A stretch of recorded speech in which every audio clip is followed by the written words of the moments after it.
नमस्कार दोस्तों, आप सबका एक बार फिर से स्वागत है आपके अपने legal help and awareness channel Italian legal advisers में।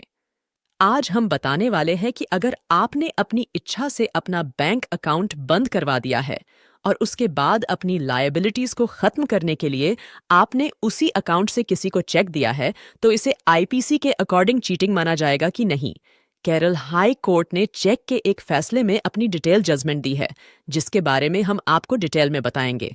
लेकिन उससे पहले अगर आप चैनल पर नए हैं और आपने चैनल को सब्सक्राइब नहीं किया है, तो सबसे पहले आप चैनल को सब्सक्राइब करें और साथ ही फेसबुक एंड इंस्टाग्राम पर इटालियन लीगल एडवाइजर्स को फॉलो जरूर करें। अगर आप किसी भी तरह की लीगल गाइडेंस चाहते हैं, तो आप हमें इस नंबर पर व्हाट्सएप कर सकते हैं। हम आपको आपके केस के अकॉर्डिंग गाइड करेंगे। तो चलिए आज का वीडियो शुरू करते हैं।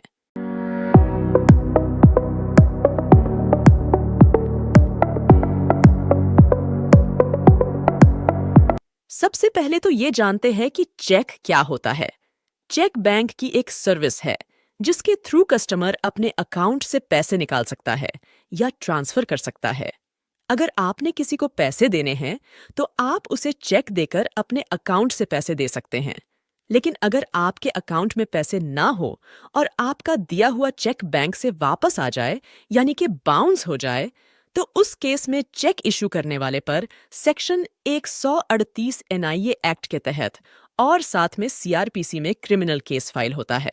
अब सवाल ये है कि क्या चेक देने से और उसके बाउंस होने से चेक इशू करने वाले पर हम चीटिंग का केस फाइल कर सकते हैं? आइए इसको जानते हैं एक ऐसे केस लॉ से जो रिसेंटली केरल हाई कोर्ट ने डिसाइड किया है। केस का नाम है टी.ओ. सॉरियर वर्सेस मुट्टम अब्दुल्ला कंजीरन थिंकल हाउस। अगर आप जजमेंट को पढ़ना चाहते हैं, तो इस केस की डिटेल जजमेंट की पीडीएफ कॉपी का लिंक डिस्क्रिप्शन में है। केस कुछ इस तरह से है। कंप्लेनेंट ने अक्यूज्ड को 50,000 रुपये दिए थे अपने बेटे को नौकरी दिलाने के लिए, लेकिन जब अक्यूज्ड नौकरी नहीं दिला पाया, तो कंप्लेनेंट ने अपने पैसे वापस मांगे। उस टाइम पर अक्यूज्ड ने अपनी लायबिलिटी को उतारने के लिए कंप्लेनेंट को 25 अप्रैल 1998 को 50,000 रुपये का एक चेक इशू कर दिया। लेकिन जब चेक को बैंक में लगाया गया, तो वो चेक बाउंस हो गया, जिस पर यह रीजन था कि जिस अकाउंट से चेक इशू हुआ है, वो अकाउंट 13 जनवरी 1998 को बंद हो चुका है। इसलिए ये चेक रिटर्न यानी कि डिसऑनर हो गया है।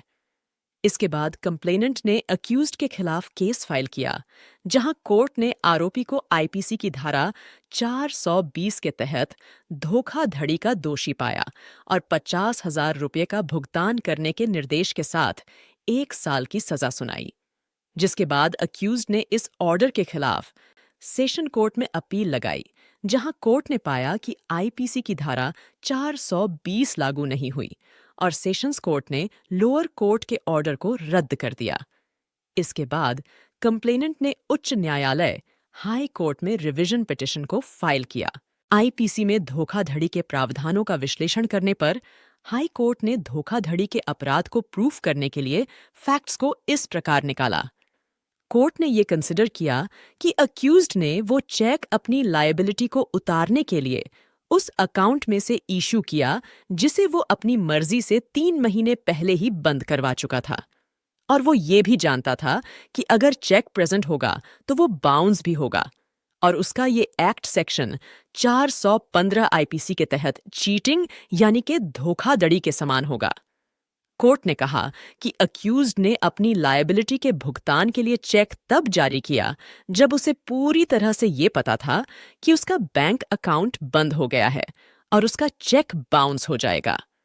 कोर्ट ने कहा कि अक्यूज्ड ने चेक को धोखाधड़ी या चीटिंग के इरादे से इशू किया है और आईपीसी के तहत धोखाधड़ी का अपराध होगा। कोर्ट ने कहा कि यहाँ अक्यूज्ड को आईपीसी के तहत धोखाधड़ी के अपराध के लिए दोषी ठहराया जाएगा, न कि चेक के बाउंस होने के लिए सेक्शन 138 एनआई एक्ट के तहत। जब चेक इशू करते टाइम अक्यूज्ड को पता था कि चेक बाउंस होगा, तो यह अक्यूज्ड का कंप्लेनेंट को धोखा देने का इरादा था। इसलिए ऑनरेबल हाई कोर्ट ने कहा कि अक्यूज्ड ने आईपीसी के तहत धोखाधड़ी का अपराध किया, जिससे आईपीसी की धारा 417 के तहत पनिशमेंट का प्रोविजन रिटन है और कंप्लेनेंट की रिवीजन पिटिशन को रिवीजन की परमिशन दे दी, जहां कोर्ट में एपेलेंट कोर्ट के ऑर्डर को सेट असाइड करते हुए अक्यूज्ड को सजा दी और साथ में 1 लाख रुपए का जुर्माना भी लगाया।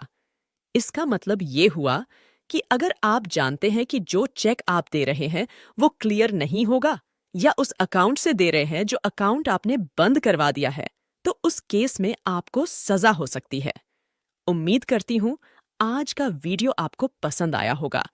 अगर वीडियो इन्फॉर्मेटिव लगी हो तो वीडियो को ज्यादा से ज्यादा शेयर करें और चैनल को सब्सक्राइब करना ना भूलें। किसी भी तरह की लीगल हेल्प के लिए आप हमें इंस्टाग्राम पर फॉलो करें और वहां अपना मैसेज छोड़ें। हम आपको जल्दी ही जवाब देंगे। मिलूंगी जल्दी ही अपने अगले वीडियो में एक नए टॉपिक के साथ। तब तक के लिए जय हिंद।